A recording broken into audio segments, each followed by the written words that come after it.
Hello everyone, I am your friend, your teacher Lakshmi Bhardwaj. In the previous video, we have completed the C part of Unit 1st, and in it we have learnt about direct and indirect methods of measurement of length and also the methods of mass and time measurement. Today we will start its D part named as dimensional analysis. Before starting it, if you like my effort and way of explanation, then please like, share and subscribe this video.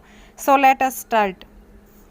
जैसा कि unit का नाम है dimensional analysis, तो सबसे पहले हमें पता होना चाहिए कि डायमेंशन क्या होता है। ठीक है, जैसे अब आपसे कोई पूछे कि कोई भी एक पॉइंट है, उसका डायमेंशन कितना है। ठीक है, डायमेंशन का मतलब किसी भी ऑब्जेक्ट की लेंथ, ब्रेड्थ, हाइट, ठीक है, ये उसके डायमेंशन में आते हैं। तो किसी भी पॉइंट का डायमेंशन पूछा जाए आपसे, तो पॉइंट की तो कोई लेंथ, ब्रेड्थ, हाइट कुछ होती ही नहीं। ठीक है, तो यानी उसका डायमेंशन क्या है, उसके डायमेंशन 0 है।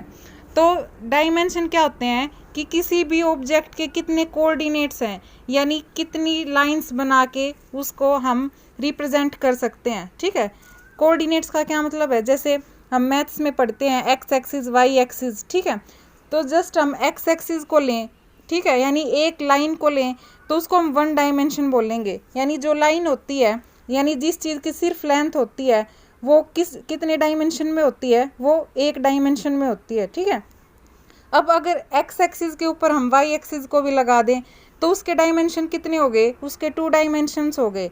ठीक है, यानी किसी भी ऑब्जेक्ट की पोजीशन को या उसकी फिगर को हम कितने कोऑर्डिनेट्स की हेल्प से स्पेसिफाई कर सकते हैं, दैट इज़ डायमेंशन। अब जैसे एक टेबल है, ठीक है, टेबल की क्या है, लेंथ है और उसकी क्या है, मोटाई है, यानी उसकी हाइट बोल सकते हो या डेप्थ बोल सकते हो, और उसकी क्या है, विड्थ भी है। यानी अपने पास कितने डायमेंशन है, 3 है। ठीक है, तो क्या कहेंगे, जो टेबल है वो 3 डायमेंशनल ऑब्जेक्ट है। ऐसे ही एक ड्रावर है, ठीक है, उसकी क्या है, लेंथ भी है, ब्रेड्थ भी है और क्या है, हाइट भी है। तो उसके भी डायमेंशन कितने हो गए, 3 डायमेंशन हो गए। यानी उस ऑब्जेक्ट को हमने कितने कोऑर्डिनेट्स की हेल्प से स्पेसिफाई किया, एक्सप्लेन किया, 3। ठीक है, तो उसके डायमेंशन कितने हो गए, 3। अब जैसा कि यूनिट का नाम है डायमेंशनल एनालिसिस, एनालिसिस का मतलब होता है किसी चीज़ को गहराई में मतलब विचार करना उसके बारे में। ठीक है, कि अगर ऐसा है इस ऑब्जेक्ट में तो क्यों है। तो अब हम डायमेंशन के बारे में एनालिसिस करेंगे। ठीक है, यानी उसका विश्लेषण करेंगे। तो सबसे पहले डायमेंशंस। अब डायमेंशंस क्या होते हैं, हमने फंडामेंटल क्वांटिटीज़ पढ़ी थी। ठीक है, 7 थी फंडामेंटल क्वांटिटीज़। ठीक है, तो जैसे किसी भी ऑब्जेक्ट की, जैसे अब हमने डिस्कस किया लेंथ, ब्रेड्थ एंड हाइट, यहाँ पे हम बेस क्वांटिटीज़ मानेंगे उनको। ठीक है, तो जो डायमेंशन होगा उसका क्या होगा कि वो जो बेस क्वांटिटी या फंडामेंटल क्वांटिटी है उसकी पावर कितनी है। ठीक है, यानी जैसे मान लो जस्ट हमने लेंथ ले ली, ठीक है, तो लेंथ की जो पावर होगी वो 1 है, क्योंकि किसी भी लाइन को हम ड्रॉ करते हैं तो उसकी जस्ट लेंथ होती है। तो यानी जो लेंथ है उसका जो डायमेंशन है वो कितना है, 1 है। अगर ऐसे ही किसी चीज़ को हमने एरिया ले लिया तो एरिया का क्या फॉर्मूला होता है, लेंथ इंटू ब्रेड्थ। ठीक है, यानी उसको हमने 2 फंडामेंटल क्वांटिटीज़ की टर्म में हमने क्या किया है, उसको डिफाइन किया है। तो उसका डायमेंशन कितना हो गया, 2। यानी जितनी पावर होगी ना बेस क्वांटिटी की, उतना ही उसका डायमेंशन होगा। जैसे वॉल्यूम का एग्जांपल लेते हैं। वॉल्यूम क्या होती है, अगर हम एरिया को किसी हाइट या डिस्टेंस से मल्टीप्लाई कर देते हैं तो वो वॉल्यूम बन जाती है। यानी अब हमें पता है वॉल्यूम का क्या फॉर्मूला होगा, एरिया का क्या होता है, लेंथ इंटू ब्रेड्थ। ठीक है, और उसकी मल्टीप्लाई हम हाइट या डिस्टेंस से कर दें तो वो क्या बन जाती है, वॉल्यूम बन जाती है।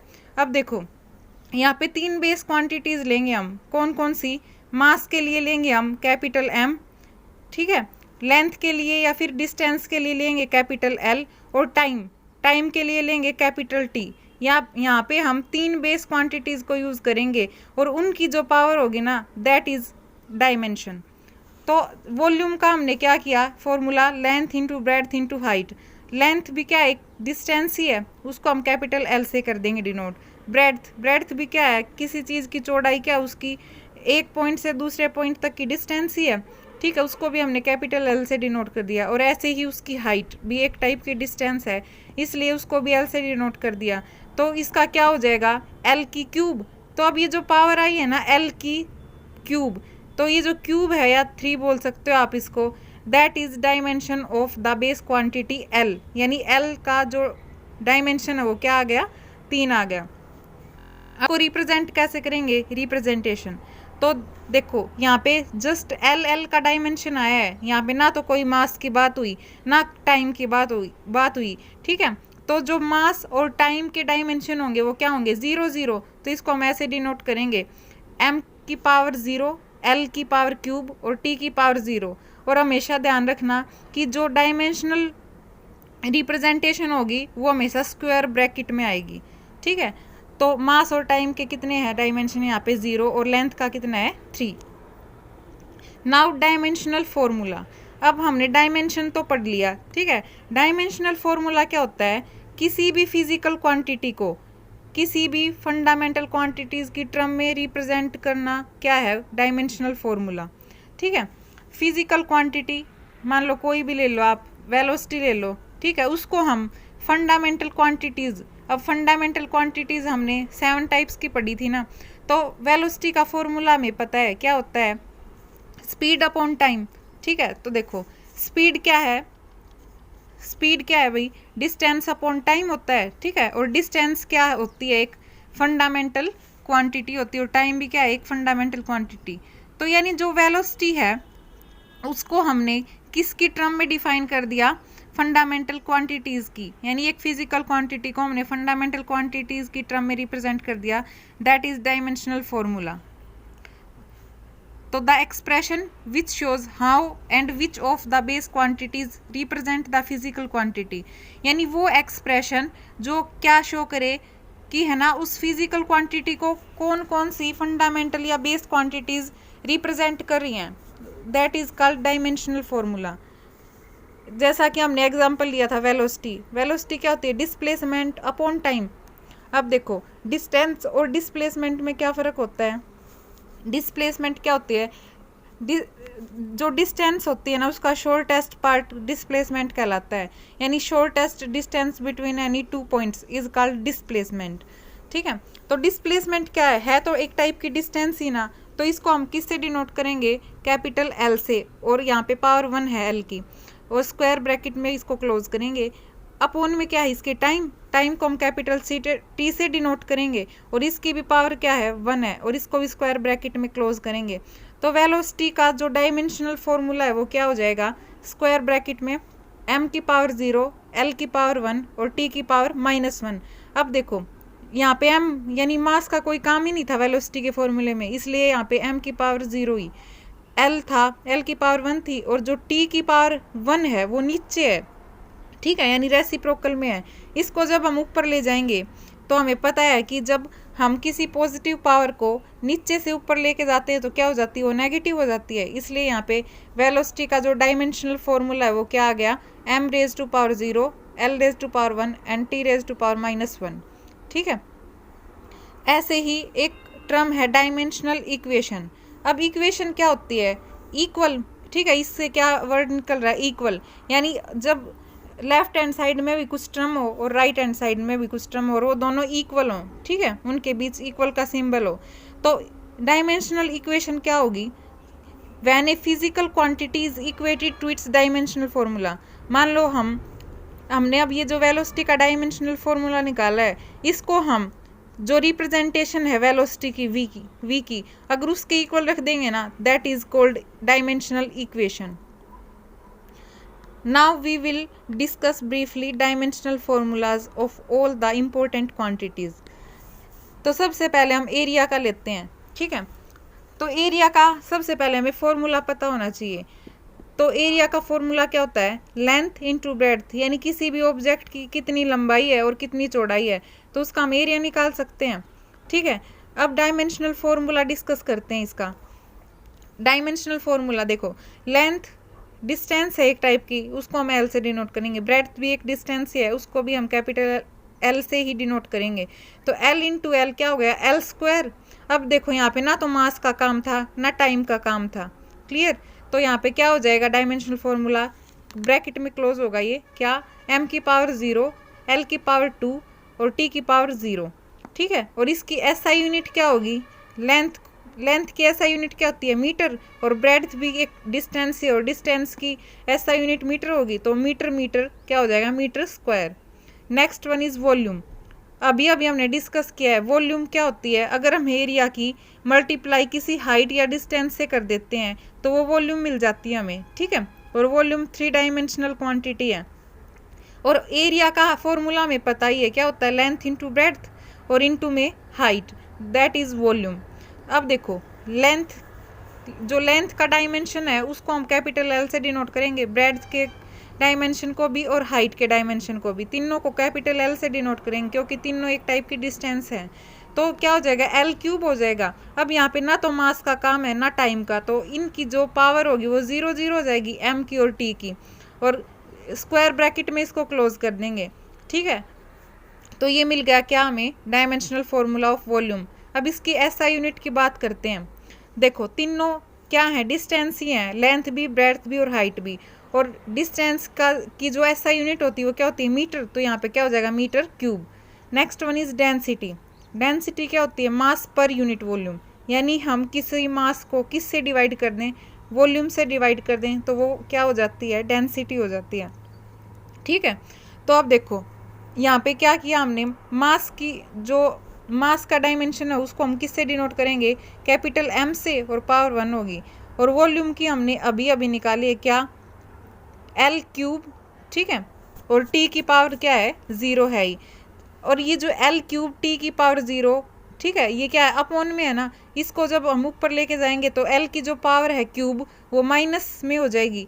तो हमें क्या मिल गया, जो डायमेंशनल फॉर्मूला है डेंसिटी का, m1 l-3 और t0 और स्क्वायर ब्रैकेट में क्लोज, ठीक है। और इसकी एसआई यूनिट डिस्कस करते हैं। अब एसआई यूनिट क्या होगी, मास की एसआई यूनिट क्या होती है, किलोग्राम, और वॉल्यूम की होती है मीटर क्यूब। अब मीटर क्यूब को हम जब ऊपर लेके जाएंगे तो पावर नेगेटिव हो जाएगी, जो क्यूब थी वो नेगेटिव हो जाएगा, ठीक है। नेक्स्ट वन इज स्पीड और वेलोसिटी। अब देखो स्पीड और वेलोसिटी में डिफरेंस क्या होता है, स्पीड का जस्ट मैग्नीट्यूड होता है, मैग्नीट्यूड का मतलब सिर्फ न्यूमेरिकल वैल्यू होती है। यानी हम ये कह सकते हैं कि जो कोई भी कार है या कोई भी बाइक है वो मान लो 50 किलोमीटर पर आवर की स्पीड से जा रही है, ठीक है, स्पीड में डायरेक्शन नहीं होती। लेकिन वेलोसिटी में क्या होती है, वेलोसिटी में डायरेक्शन भी ऐड हो जाती है, यानी मैग्नीट्यूड प्लस डायरेक्शन, ये डिफरेंस होता है स्पीड और वेलोसिटी में। वैसे होती क्या है फॉर्मूला इन दोनों का ही, स्पीड का होता है डिस्टेंस अपॉन टाइम, ठीक है, यानी किसी भी ऑब्जेक्ट ने कितनी डिस्टेंस ट्रेवल की और कितना टाइम लिया, ठीक है। और वेलोसिटी क्या होती है, change in displacement with time. अब देखो इसका जो डायमेंशनल फॉर्मूला वो डिस्कस करते हैं। डिस्टेंस की एसआई यूनिट क्या होती है, मीटर, और टाइम की एसआई यूनिट क्या होती है, सेकंड। तो इसकी एसआई यूनिट तो आ गई मीटर पर सेकंड, ठीक है। डायमेंशनल फॉर्मूला क्या होगा, डिस्टेंस क्या होती है, एक टाइप की लेंथ ही है ना, तो कैपिटल एल से डिनोट करेंगे और टाइम को कैपिटल टी से, ठीक है। और ये जो टाइम है टी, जिसको हमने कैपिटल टी से डिनोट किया वो अपॉन में है ना, तो ऊपर लेके जाएंगे तो जो टी की पावर है वो माइनस में हो जाएगी, यानी एल टी -1, ये हो जाएगा इसका dimensional formula. Next one is linear momentum. अब लीनियर मोमेंटम हमने जब हम कंजर्वेशन लॉज पढ़ रहे थे, ठीक है, आप प्लेलिस्ट में जाके देख सकते हो, तो हमने फॉर्मूला किया था लीनियर मोमेंटम का। लीनियर मोमेंटम क्या होता है, किसी भी ऑब्जेक्ट का मास और उसकी मल्टीप्लाई किससे कर दें, उसकी वेलोसिटी से कर दें, ठीक है, तो उसका मोमेंटम होगा। जैसे कोई भी एक बुलेट है, उसमें कितना मास है और वो कितनी वेलोसिटी से एक जगह से दूसरी जगह पहुंच रही है, दैट इज लीनियर मोमेंटम। अब देखो इसकी ऐसे यूनिट डिस्कस करते हैं। मास की ऐसा यूनिट क्या होती है, किलोग्राम, और वेलोसिटी की क्या होती है, मीटर पर सेकंड। क्लियर। तो इसका डायमेंशनल फॉर्मूला क्या हो जाएगा, किलोग्राम यानी मास की है ना, तो कैपिटल एम से, यानी एम की पावर 1, फिर मीटर पर सेकंड, मीटर किसकी होती है, लेंथ या किसी डिस्टेंस की, तो यानी कैपिटल एल की पावर 1, और जो सेकंड है पर सेकंड, ये टाइम की होती है, तो कैपिटल टी की power -1, that is dimensional formula. Next one is acceleration. देखो एक्सेलरेशन क्या होता है, वेलोसिटी में चेंज आए टाइम के साथ। क्लियर, कि change in velocity upon time taken. अब वेलोसिटी, वेलोसिटी हमने अभी अभी निकाली है, क्या क्या आई थी इसकी ऐसा यूनिट, मीटर पर सेकंड, और टाइम टेकन, टाइम की क्या होती है, सेकंड। अब देखो ये जो नीचे वाला सेकंड है जब ऊपर जाएगा तो पावर क्या हो जाएगी, नेगेटिव हो जाएगी, यानी मीटर पर सेकंड तो ऊपर ऑलरेडी था, इनटू में पर सेकंड और हो जाएगा। अब देखो सेकंड पर सेकंड बेस सेम है तो पावर ऐड हो जाती है, तो मीटर पर सेकंड स्क्वायर हो जाएगा। ठीक है, ये इसकी ऐसा यूनिट आ जाएगी किसकी, एक्सेलरेशन की। ऐसे ही हमें इसका क्या निकालना हो, डायमेंशनल फॉर्मूला निकालना हो, ठीक है, तो क्या हो जाएगा, मीटर किसकी है, लेंथ की होती है ना, तो वो कैपिटल एल, और सेकंड टाइम की होती है, ठीक है, तो कैपिटल टी की पावर -2, यानी इसका आ जाएगा एल टी की पावर -2 स्क्वायर ब्रैकेट में close. Next one is acceleration due to gravity. अब देखो है तो ये भी एक्सेलरेशन ही, लेकिन ग्रेविटी के कारण है, यानी जो ग्रेविटी है, यानी जो अर्थ फोर्स लगाती है किसी भी ऑब्जेक्ट पे अपनी ओर अट्रैक्ट करने के लिए उस ऑब्जेक्ट को, ठीक है, तो मान लो कोई भी ऑब्जेक्ट जब अर्थ की तरफ आती है तो मोशन में तो आती ही है, यानी उसकी वेलोसिटी में चेंज तो होगा ही, ठीक है, और वेलोसिटी में चेंज ही टाइम के साथ क्या कहलाता है, एक्सेलरेशन कहलाता है, तो ये भी एक्सेलरेशन ही है, तो इसकी भी ऐसा यूनिट क्या हो जाएगी, मीटर पर सेकंड स्क्वायर, और ऐसे ही इसका डायमेंशनल फॉर्मूला भी क्या हो जाएगा, capital L T raise to power -2 closed in the square bracket. Next one is force, सबसे इम्पोर्टेंट फॉर्मूला, ठीक है, जो न्यूटन सेकंड लॉ से मिला था हमने, क्या होता है इसका फॉर्मूला, मास इनटू एक्सेलरेशन, ठीक है, कि किसी ऑब्जेक्ट में कितना मास है और वो कितना एक्सेलरेट कर रही है, यानी उसकी वेलोसिटी में कितना चेंज आ रहा है, तो इसकी ऐसा यूनिट क्या हो जाएगी, मास की ऐसा यूनिट क्या होती है, किलोग्राम, और एक्सेलरेशन की हमने अभी अभी निकाली है मीटर पर सेकंड स्क्वायर, और किलोग्राम इंटू मीटर पर सेकंड स्क्वायर को ही जॉइंटली क्या बोलते हैं, न्यूटन बोलते हैं। अब इसका डायमेंशनल फॉर्मूला क्या हो जाएगा, देखो किलोग्राम किसकी है, मास की, तो कैपिटल एम, मीटर, मीटर क्या है, एक लेंथ की या डिस्टेंस की यूनिट, सॉरी डायमेंशन है, तो इसको किससे डिनोट करेंगे, कैपिटल एल की पावर 1, और सेकंड पर सेकंड स्क्वायर ये टाइम की होती है, तो यहाँ पे आ जाएगा T raise to power -2 closed in the square bracket. Next one is impulse. अब देखो इम्पल्स क्या होती है, फोर्स इनटू टाइम, यानी किसी भी ऑब्जेक्ट पे बहुत शॉर्ट टाइम के लिए जो फोर्स लगता है दैट इज इम्पल्स।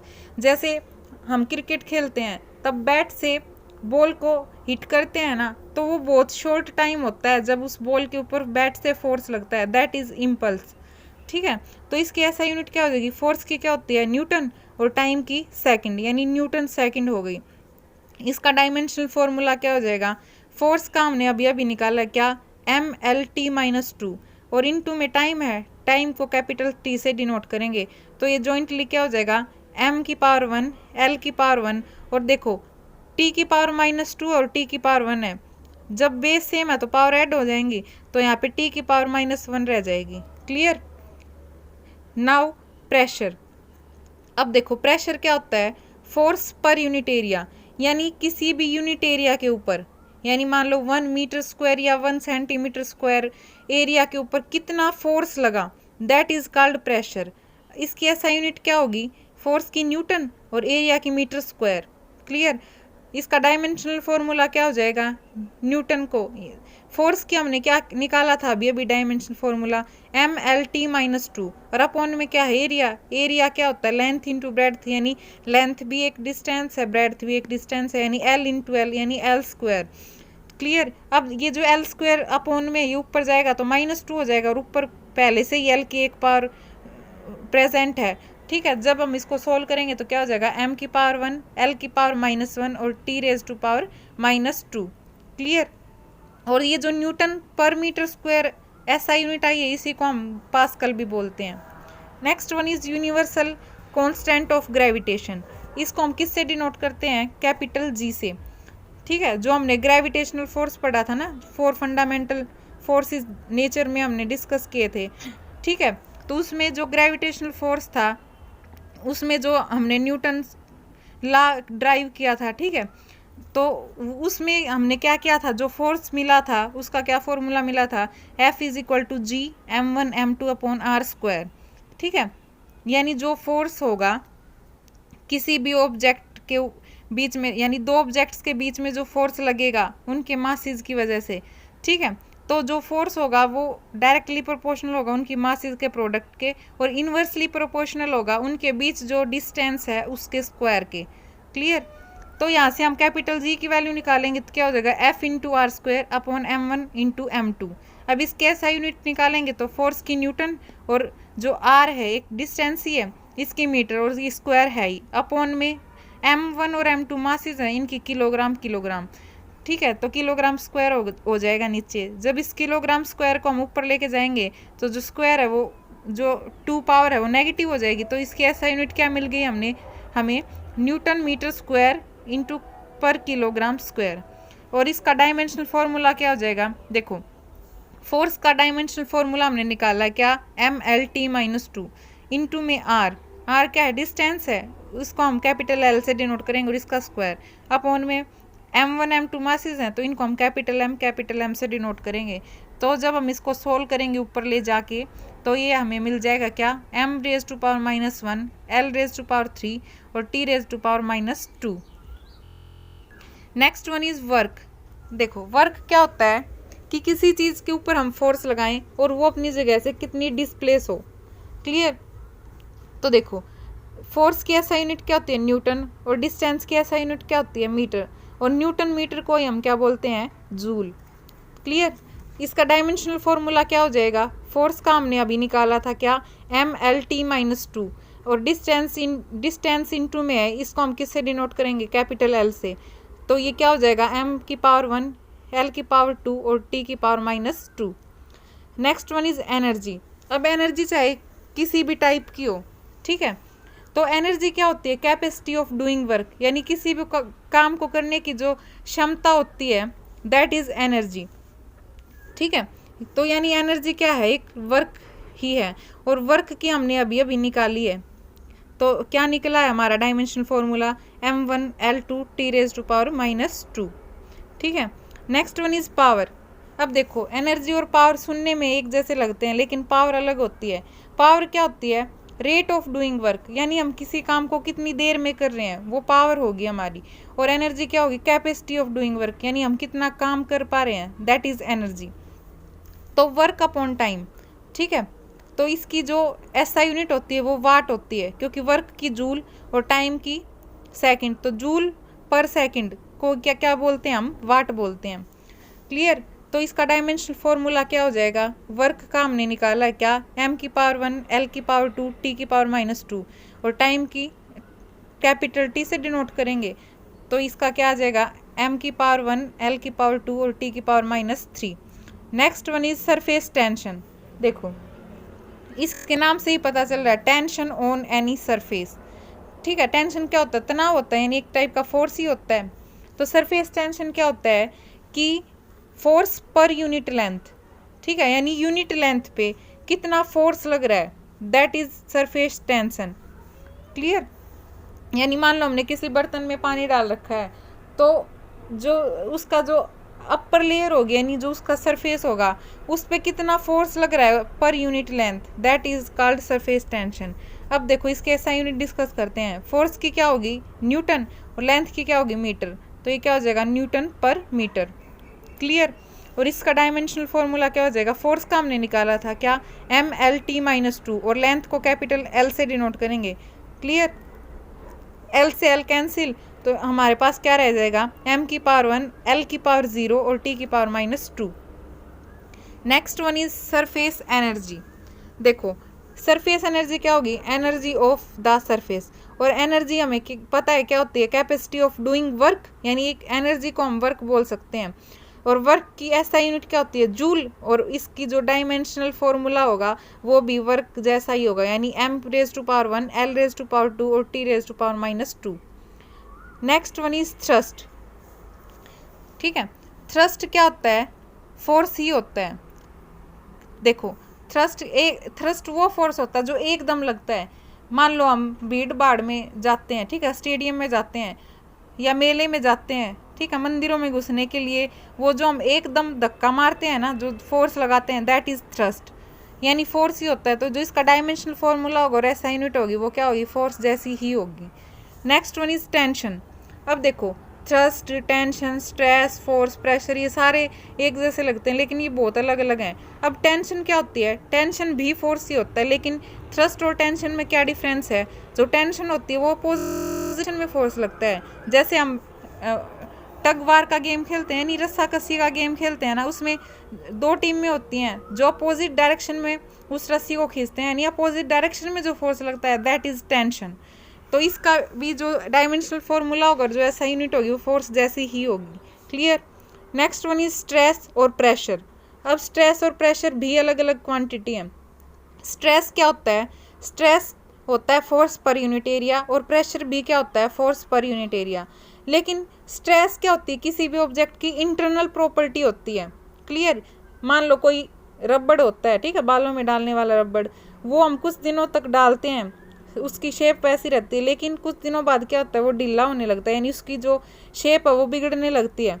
क्लियर। तो यानी जो उसके अंदर के मॉलिक्यूल्स है ना, वो अपनी ओरिजिनल शेप को खोने लगते हैं, और जो ओरिजिनल शेप को वापस गेन करने की जो प्रॉपर्टी होती है ना, ठीक है, उसके कारण जो डिफॉर्मिंग फोर्स लगता है दैट इज स्ट्रेस। और प्रेशर क्या होता है? प्रेशर हम बाहर से लगाते हैं, यानी कंप्रेसिव होता है, यानी किसी चीज़ को प्रेस करना, यानी उसके यूनिट एरिया पे फोर्स लगाना, दैट इज प्रेशर। क्लियर। तो फोर्स का डायमेंशनल फॉर्मूला हमें पता है क्या? MLT-2 upon area. एरिया का क्या हो जाएगा? लेंथ इंटू ब्रेड्थ होता है फॉर्मूला, तो ये हो जाएगा L²। ठीक है, तो इसका डायमेंशनल फॉर्मूला क्या आ जाएगा? M⁻1, L⁻−1 और T⁻−2। क्लियर। और ऐसा यूनिट क्या हो जाएगी? फोर्स की न्यूटन और एरिया की मीटर स्क्वायर। मीटर स्क्वायर को ऊपर लेके जाएंगे तो ये हो जाएगी न्यूटन पर metre square. Next one is strain. Strain क्या होती है? देखो, हमने अभी एग्जांपल लिया था रबड़ वाला, जो बालों में रबड़ डालते हैं, उसकी जो ओरिजिनल शेप थी वो कुछ थी। क्लियर। कुछ दिनों बाद यूज़ करते करते वो थोड़ा सा ढीला होने लगता है, यानी उसके जो लेंथ है, उसकी जो शेप है, उसमें चेंज आया ना, तो स्ट्रेन क्या होती है? Change in dimension upon original dimension. Clear. मान लो किसी चीज़ की हमने लेंथ ही ली है, तो जो change in length upon original length, यानी लेंथ से लेंथ कैंसिल होके इसकी कोई ना तो SI यूनिट बची और ना ही डायमेंशन बचा। क्लियर। तो ये डायमेंशनल लेस क्वांटिटी होती है। Next one is angle. ठीक है, एंगल को हम किससे डिनोट करते हैं? मोस्टली थीटा से डिनोट करते हैं। तो थीटा निकालने का फॉर्मूला क्या होता है? Arc length upon radius. ठीक है। अब देखो, रेडियस भी एक टाइप की डिस्टेंस ही होती है और लेंथ भी एक डिस्टेंस ही होती है, तो डिस्टेंस से डिस्टेंस कैंसिल होकर ये क्या हो जाएगी? इसकी कोई मतलब डायमेंशनल फॉर्मूला नहीं होगा, लेकिन इसकी ऐसा यूनिट क्या होती है? एंगल है ना, एंगल की ऐसा यूनिट क्या है? Radian. Next one is coefficient of elasticity. अब हमने दो टर्म डिस्कस किए हैं, स्ट्रेस और स्ट्रेन। इन दोनों का रेशियो ही क्या होता है? Coefficient of elasticity. क्लियर। अब स्ट्रेन का तो कोई डायमेंशन होता ही नहीं, बचा स्ट्रेस। स्ट्रेस का फॉर्मूला हमें पता है, फोर्स पर यूनिट एरिया। तो जो स्ट्रेस का जो डायमेंशनल फॉर्मूला है और ऐसा यूनिट आई है, वही क्या आ जाएगी? कोफिशिएंट ऑफ इलास्टिसिटी की भी।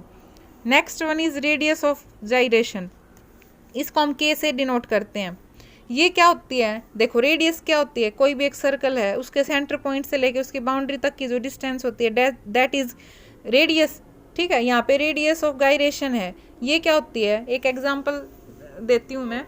मान लो बाईसाइकिल का व्हील होता है, ठीक है, तो जो उसके सेंटर पॉइंट से लेके और जो उसकी बाउंड्री होती है, ठीक है, वहाँ तक की जो ताड़ी बोलते हैं ना, लोहे की मतलब डंडी सी होती हैं, ठीक है, तो वही क्या होती है? Radius of gyration. यानी कोई चीज़ सर्कुलर पाथ में रोटेट कर रही है और उसके सेंटर पॉइंट से लेकर उसकी बाउंड्री तक की जो डिस्टेंस होती है that is radius of gyration.